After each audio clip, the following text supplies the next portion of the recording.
ये जो पिक्चर आप अपने अभी स्क्रीन पर देख पा रहे हैं वो और कोई नहीं बल्कि अफगानिस्तान की महिलाएं हैं। जी हां, जब अगस्त 2021 में तालिबान ने अफगानिस्तान का कंट्रोल वापस लिया था तब सिर्फ सरकार नहीं बदली थी बल्कि सोच और सिस्टम भी बदलना शुरू हो गया था। उन्होंने कहा कि देश उनकी शरिया की इंटरप्रिटेशन के हिसाब से अकॉर्डिंग चलेगा। इसके बाद चेंजेस धीरे धीरे दिखने लगे। जैसे पहले लड़कियों की जो सेकेंडरी एजुकेशन है, स्कूलिंग है, वो बंद हुई और फिर यूनिवर्सिटीज बंद हुई और जब पढ़ाई रुकती है तो नेचुरली जॉब्स और फ्यूचर की जो अपॉर्चुनिटीज है वो भी कम हो जाती है। और वैसा ही हुआ, जो महिलाएं हैं उनको काम से हटाया गया और फिर ट्रैवल के लिए एक मेल गार्जियन जरूरी हो गया। हर नया रूल पिछले रूल को और स्ट्रॉन्ग करता गया और मजबूत करता गया और धीरे धीरे जो महिलाएं हैं उनकी जो पब्लिक प्रेजेंस है वो कम होती गई। और ये सब चल ही रहा था और लोग ऑलरेडी रिस्ट्रिक्शंस फील कर रहे थे। तब जनवरी 2026 में एक नया 90 पेज पीनल कोड इंट्रोड्यूस हुआ जिसे हिबतुल्ला अखुंदजादा ने साइन किया। यहां समझने वाली बात यह है कि जो चीजें 2021 के बाद ग्रेजुअली हो रही थी उनको अब ऑफिशियली एक लॉ बना दिया गया था। इस नए कोड में लिखा गया कि जो हस्बैंड्स है, जो पति हैं, वो अपनी वाइफ, अपनी पत्नी और अपने बच्चों को फिजिकली पनिश कर सकते हैं। बस यहां पर शर्त यह है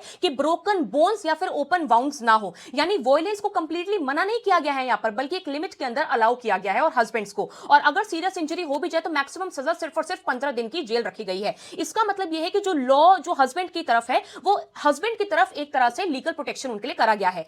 अब ये वही जगह है जहां सिस्टम और क्लियर हो जाता है। अगर वाइफ कंप्लेंट करेगी तो उसको खुद कोर्ट में प्रूफ करना होगा कि अब्यूज हुआ है उसके साथ। उसको जज के सामने अपने जख्म दिखाने होंगे पूरी तरह से कवर्ड रहकर। और जो पति है या जो मेल गार्जियन है उसके साथ ही कोर्ट जाना होगा। यानी जिस इंसान पर इल्जाम है वही उसका गार्जियन भी हो सकता है। और यहां पर जो जस्टिस लेना है वो प्रैक्टिकली मुश्किल हो जाता है जो अफगानिस्तान की महिलाएं, अफगानिस्तान की वुमेन है उनके लिए। जो 2009 का elimination of violence against women law था उसको यहां पर हटा दिया गया है। मतलब कि पहले वो लॉ जो था वो डोमेस्टिक वायलेंस और फोर्स्ड मैरिज को क्लियर क्राइम यहां पर मानता था, सजा मानता था। अब वो प्रोटेक्शन ऑफिशियली खत्म कर दी गई। मूवमेंट पर भी रिस्ट्रिक्शन ऐड हुई है। अगर कोई भी मैरिड वुमेन अपने रिलेटिव से मिलने बिना हस्बैंड की, बिना पति के परमिशन के चली जाती है तो उसको 3 महीने की जेल हो सकती है। यहां से एक पिक्चर क्लियर होती है कि एक तरफ जो पति है उसको डिसिप्लिन का जो लीगल स्पेस है वो दिया गया है और दूसरी तरफ जो उनकी पत्नी है उनको मूवमेंट जो है उनका जो अपने रिलेटिव से भी मिलने जाने का है उसको भी एक लिमिट के अंदर, एक दायरे के अंदर सीमित कर दिया गया है। और अगर वो बिना पति के परमिशन के जाती है तो उनको 3 महीने तक की जेल हो सकती है। पहले एजुकेशन बंद हुई, क्यों?